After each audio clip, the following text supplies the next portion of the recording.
Hello friends. आप सभी को पता है कि आप लोग सेकेंड सेमेस्टर में आ चुके हैं और जो पढ़ाई का लेवल है वो भी थोड़ा सा बढ़ चुका है। ठीक है। जो फर्स्ट सेमेस्टर था उसमें सिर्फ मनोविज्ञान ऐसा सब्जेक्ट था जो आपने पहले नहीं पढ़ा होगा, लेकिन इस सेमेस्टर में दो सब्जेक्ट कम से कम ऐसे हैं जो आपने पहले नहीं पढ़े हैं। पहला सब्जेक्ट तो यही है जो आपको स्क्रीन पर दिख रहा है, वर्तमान भारतीय समाज और प्रारंभिक शिक्षा। ठीक है। एक ये है और एक और है। 50 नंबर के हैं दोनों पेपर। और एक चीज़ याद रखिएगा, ये ऐसे पेपर हैं जिनमें आपको बहुत बुरी तरीके से रटना पड़ेगा। ठीक है, चीज़ें याद करनी पड़ेंगी क्योंकि डेटें बहुत हैं। ठीक है, जो सेकंड पेपर है उसमें डेट बहुत सारी याद करनी पड़ेंगी, कौन सी योजना कब लागू हुई। ठीक है, कौन सा ऑपरेशन ब्लैक बोर्ड कब आया, डीपीईपी कब चालू हुआ, कई प्रोग्राम चालू किए गए थे शिक्षा से रिलेटेड। तो ये सारी चीज़ें आपको याद करनी पड़ेंगी। ठीक है, तो आपको सेकंड सेमेस्टर में बहुत मेहनत करनी है। जितनी चीज़ें आप याद रख पाएंगे उतना अच्छा है। अगर आपको लगता है कि आपकी फर्स्ट सेमेस्टर में किसी सब्जेक्ट में बैक लग रही है तो आपको और ज़्यादा मेहनत करनी पड़ेगी, क्योंकि आपको पता है कि जब आप इसके पेपर दे रहे होंगे तो साथ ही साथ जो बैक पेपर है, जो फर्स्ट सेमेस्टर में लोगों के पेपर चल रहे होंगे, उसी टाइम आपको फर्स्ट जो बैक पेपर है वो भी देना पड़ेगा। ठीक है, तो जिनकी बैक लगी है, जिन्हें लगता है कि उनकी लग सकती है, तो उन्हें और ज़्यादा मेहनत करनी पड़ेगी, क्योंकि उसका भी सिलेबस आपको पढ़ना पड़ेगा और इसका भी पढ़ना पड़ेगा। ठीक है, तो डबल काम हो जाएगा। इसलिए कोशिश यही करो कि बैक ना लग पाए, इतने अच्छे से तैयारी पहले ही कर लें कि हमें बैक पेपर ना देना पड़े। क्योंकि कई बार ऐसा होता है कि बैक पेपर जो दे रहे हैं वो दे के ही रह जा रहे हैं। ठीक है, दो दो बार भी दे रहे हैं, तीन तीन बार दे रहे हैं, उनका निकल ही नहीं रहा है। और ऐसा होता है। अब आप जब ये सिलेबस पढ़ेंगे तो आप देखेंगे कई क्वेश्चन ऐसे थे जो सेकंड सेमेस्टर के थे लेकिन वो फर्स्ट सेमेस्टर में दे दिए। जैसे वो आदर्शवादी जो प्रकृतिवादी था, जो उन्होंने एक सूत्र दिया था, पूछा था ये कौन से उससे रिलेटेड है, आदर्शवादी या प्रकृतिवादी, तो वो भी आपका सेकंड सेमेस्टर का ही था। ये चीज़ आप इसमें पढ़ेंगे। चलिए सिलेबस देख लेते हैं पहले हम। तो पहला टॉपिक है इसमें प्रारंभिक शिक्षा। इसमें आप पढ़ेंगे कि कैसे शिक्षा का प्रारंभ हुआ, वैदिक काल जब चल रहा था उस समय शिक्षा कैसी थी, उसके बाद मुगलकालीन शिक्षा कैसी रही, और उसके बाद जब स्वतंत्रता हमें मिली उसके बाद का शिक्षा का ढंग कैसा था, कैसी शिक्षा चली, शिक्षा के कितने प्रकार हैं, औपचारिक अनौपचारिक दूरस्थ, इनके बारे में पढ़ेंगे। शिक्षा के क्या उद्देश्य हैं उनके बारे में पढ़ेंगे। शिक्षा की संकल्पना पढ़ेंगे। उसके बाद जो भारतीय विचारक रहे हैं और जो पाश्चात्य विचारक रहे हैं, यानी कि यूरोप के जो विचारक थे, उन्होंने शिक्षा के बारे में क्या विचारधाराएं दी हैं, उनके विचारों के बारे में पढ़ेंगे। फिर सेकंड था आपका शिक्षा और समाज। तो शिक्षा और समाज के बीच में क्या अंतर संबंध है उसके बारे में पढ़ेंगे। कौन कौन से कारक हैं जो शिक्षा को प्रभावित करते हैं उनके बारे में पढ़ेंगे। शिक्षा और सामाजिक परिवर्तन के बारे में। ठीक है, ये सारी चीज़ें पढ़ेंगे। उसके बाद आप जनसंख्या शिक्षा और जातिवाद, अलगाववाद, सांप्रदायिकता जो और इसके दुष्परिणाम जो हो रहे हैं समाज में उनके बारे में पढ़ेंगे। पर्यावरण प्रदूषण और उसके संरक्षण के बारे में पढ़ेंगे। लैंगिक असमानता जो फैल रही है उसके बारे में पढ़ेंगे। और जनसंचार के माध्यमों के बारे में पढ़ेंगे कि कैसे इनका प्रभाव पड़ रहा है आज के समय में। और शिक्षा एवं उसके मानवीय मूल्य। ठीक है, तो इतने टॉपिक थे आपके फर्स्ट सब्जेक्ट में। 50 नंबर का ये पेपर होगा। फिर आपका सेकंड पेपर है आपका प्रारंभिक शिक्षा के नवीन प्रयास। ठीक है, इनके नाम भी अच्छे से याद कर लेना। सेकंड पेपर है आपका प्रारंभिक शिक्षा के नवीन प्रयास, ये भी 50 नंबर का है। इसमें आप क्या पढ़ेंगे, तो शिक्षा से संबंधित जितने भी अनुच्छेद हैं, जितनी भी संस्तुतियाँ हैं, वो सारी चीज़ें इनमें पढ़ेंगे आप। बच्चों को जो अधिकार दिए गए हैं, बाल अधिकार, उनके बारे में पढ़ेंगे। निःशुल्क एवं अनिवार्य बाल शिक्षा का जो अधिकार मिला है आपका 2009 में आया था, इसके बारे में आप पढ़ेंगे। उसके बाद क्या पढ़ेंगे कि कितनी कमेटियाँ और जितने आयोग बनाए गए थे शिक्षा से रिलेटेड, जो शुरुआत हुई थी शिक्षा की तब जब बनाई गई थी जो समितियाँ और जो आयोग बनाए गए थे उनके बारे में पढ़ेंगे। इसमें कौन से लॉर्ड मेकाले की शिक्षा नीति थी, कौन सा वुड का घोषणा पत्र है, हंटर आयोग, ये सारी चीज़ें आप पढ़ेंगे। ठीक है, शिक्षा नीति जितनी भी आई हैं उनके बारे में पढ़ेंगे। ऑपरेशन ब्लैक बोर्ड जो चलाया गया था, पी मोस्ट करके चला, ये टीचरों के प्रशिक्षण से संबंधित था। और फिर जो प्राथमिक शिक्षक जो होते हैं उनके लिए विशेष अनुस्थापन कार्यक्रम चलाया गया था। इसी में आप डाइट के बारे में पढ़ेंगे। और जो संपूर्ण साक्षरता अभियान चलाया गया था, सर्व शिक्षा अभियान चलाया गया, इन सभी के बारे में पढ़ेंगे। इसी में आपका स्कूल चलो अभियान, कस्तूरबा गांधी जो विद्यालय बनवाए गए थे उनके बारे में पढ़ेंगे। ECCE कार्यक्रम जो चलाया गया था उसके बारे में पढ़ेंगे। जो मध्याह्न भोजन जो शुरू हुआ था आपका 1995 में, उसके बारे में पढ़ेंगे आप। जो छात्रवृत्ति वगैरह बच्चों को जो मिलती है और जो योजनाएं चलाएंगी जो बच्चों को प्रोत्साहित करती हैं उनके बारे में पढ़ेंगे। ठीक है, तो ये जो चीज़ें हैं ये सारी आपके आ जाएंगी इस सब्जेक्ट के। फिर आएगा आपका गणित का सिलेबस। तो गणित के सिलेबस में ज़्यादा कुछ नहीं है, जो भी है मैम आपको बताएंगे अच्छे से, आप बस देख लीजिए गणित के सिलेबस में क्या क्या चीज़ें आ रही हैं। तो देखिए लासापा मासापा आ रहा है 3 संख्याओं का। ठीक है, व्यंजक में जो जोड़ घटाने होते हैं उनके बारे में, सरलीकरण, वो सारी चीज़ें पढ़ेंगे आप। उसके बाद है कि पूर्णांक एवं परमेय संख्याओं पर जो गणितीय संक्रियाएँ होती हैं, इनके प्रतिलोम तथा तत्समक जो योगात्मक और गुणात्मक आते हैं वो चीज़ें पढ़ेंगे आप। समीकरण पढ़ेंगे तथा सर्वसमका का अर्थ पढ़ेंगे।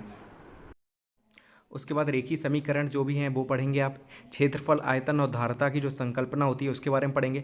त्रिभुज, आयत और वर्ग का क्षेत्रफल कैसे निकालते हैं वो पढ़ेंगे। अवर्गीकृत जो आंकड़े होते हैं उनकी बारंबारता के बारे में पढ़ेंगे, ठीक है, कैसे आयत चित्र बनाया जाता है। फिर है सर्वसंगता एवं समरूपता, इसके बारे में पढ़ेंगे। और जो त्रिभुज होता है इसके संदर्भ में जो सर्वसम्मता की जो शर्तें वगैरह होती हैं, ठीक है, तो उनके बारे में पढ़ेंगे। तो इतना था आपका मैथ का सिलेबस। फिर आया विज्ञान। विज्ञान में क्या है, तो पृथ्वी और आकाश के बारे में पढ़ेंगे, मृदा और फसलों के बारे में, कार्य ऊर्जा, सरल मशीनें जो होती हैं, उत्तोलक वगैरह, उनके बारे में पढ़ेंगे। जीवों की जो संरचना हुई है उसके बारे में पढ़ेंगे। जो जीवन की क्रियाएं होती हैं उनके बारे में पढ़ेंगे। जो मानव शरीर के अंग हैं उनके जो कार्य होते हैं उनके बारे में पढ़ेंगे। उसके बाद है कि भोजन, स्वास्थ्य और रोग, उनसे संबंधित जो रोग वगैरह होते हैं, ठीक है, वो सब पढ़ेंगे। रासायनिक सूत्र पढ़ेंगे, रासायनिक अभिक्रियाएं पढ़ेंगे, तत्वों का वर्गीकरण जो है वो पढ़ेंगे। पास पड़ोस में होने वाले परिवर्तन पढ़ेंगे, अम्ल, क्षार और लवण के बारे में पढ़ेंगे, और पर्यावरण प्रदूषण, ठीक है, इसके बारे में पढ़ेंगे। तो इतना सिलेबस था आपका साइंस का। अब हम बात करें सोशल साइंस की, तो सामाजिक अध्ययन में आप क्या क्या चीज़ें पढ़ेंगे, मौर्य काल, गुप्त काल और वर्धन काल, इसमें ही पढ़ेंगे, ठीक है। तो मौर्य काल इससे ही संबंधित था, लेकिन कई बार उससे क्वेश्चन पूछे गए फर्स्ट सेमेस्टर में, ठीक है। तो याद रखिएगा, जो मौर्य काल है, गुप्त काल है, वर्धन काल, वंश है, इसके बारे में आप इसमें पढ़ेंगे। सामंतकालीन जो भारत था जिसमें राजपूतों का उदय हुआ, और उसके बाद जो वंश आए उनके बारे में पढ़ेंगे। दक्षिण भारत के जो वंश थे आपके चालुक्य, पल्लव, चोल, इनके बारे में आप पढ़ेंगे। अरब में जो इस्लाम धर्म का उदय हुआ था उसके बारे में पढ़ेंगे। फिर उसका जो भारत आगमन हुआ उसका क्या प्रभाव पड़ा भारत पर, जो तुर्क आक्रमण थे, जो सल्तनत काल था जिसमें आपके मोहम्मद गौरी आए, अलाउद्दीन खिलजी आए, इन सब के बारे में आप पढ़ेंगे यहाँ पर। फिर जियोग्राफी की बात करें तो इसमें आप सूर्य, पृथ्वी, चंद्रमा, जितनी भी प्राकृतिक शक्ति हैं उनका जीवन पर क्या प्रभाव पड़ता है मानव की, बहुत सारी चीज़ें पढ़ेंगे। चंद्र ग्रहण, सूर्य ग्रहण, वो भी इसी में है आपका। और जो पृथ्वी के जो परिमंडल होते हैं, जैसे स्थल मंडल है, वायुमंडल, जलमंडल, इन सब के बारे में पढ़ेंगे, ठीक है। जो पृथ्वी की आंतरिक संरचना है और जो सेल, जितने सेलों से ये बनी है, जितने सेल इसमें पाए जाते हैं, उनके बारे में आप पढ़ेंगे, ठीक है। तो धरातल के रूप बदलने वाले कारक जो होते हैं, आंतरिक रूप से और बाह्य रूप से जो भी प्रभावित करते हैं, उनके बारे में आप पढ़ेंगे।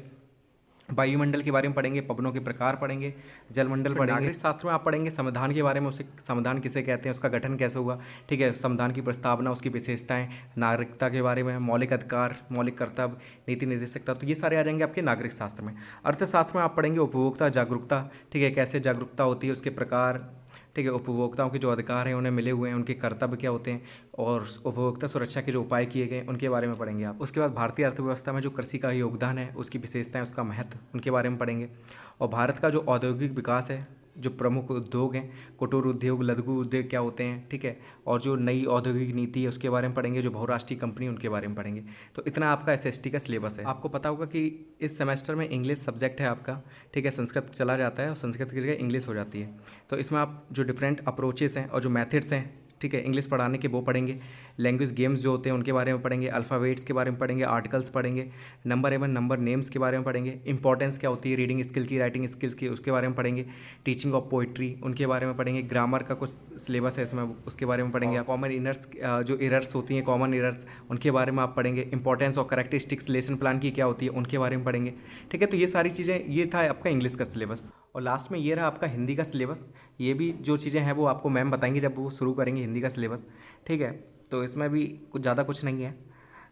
तो देखिए यहाँ पे आपका सिलेबस ख़त्म होता है। जितना भी आपका सिलेबस था देखने में काफ़ी बड़ा रहता है, सिलेबस में तो हर चीज़ ये डाल देते हैं, लेकिन सारी चीज़ें इंपॉर्टेंट नहीं होती, कुछ ही चीज़ें इंपॉर्टेंट हैं, आपको सब चीज़ें नहीं पढ़नी इसमें, ठीक है। कई चीज़ें आपको पहले से आती होंगी और कुछ चीज़ें ही आपको पढ़नी है, ठीक है। तो इतना डरना नहीं, सिलेबस देखकर, सिलेबस में तो कुछ भी डालते हैं, ठीक है। तो बस आपको क्या करना है, नोट्स प्रॉपर बनाने, जब भी मैं आप कराऊँ आपको सिलेबस। तो अब समय चला गया कि आप पुरानी बातों को सोचें, ठीक है। पहले के पेपर आपके कैसे हुए आपको बिल्कुल ध्यान नहीं देना है, ठीक है, आगे की सोचनी है।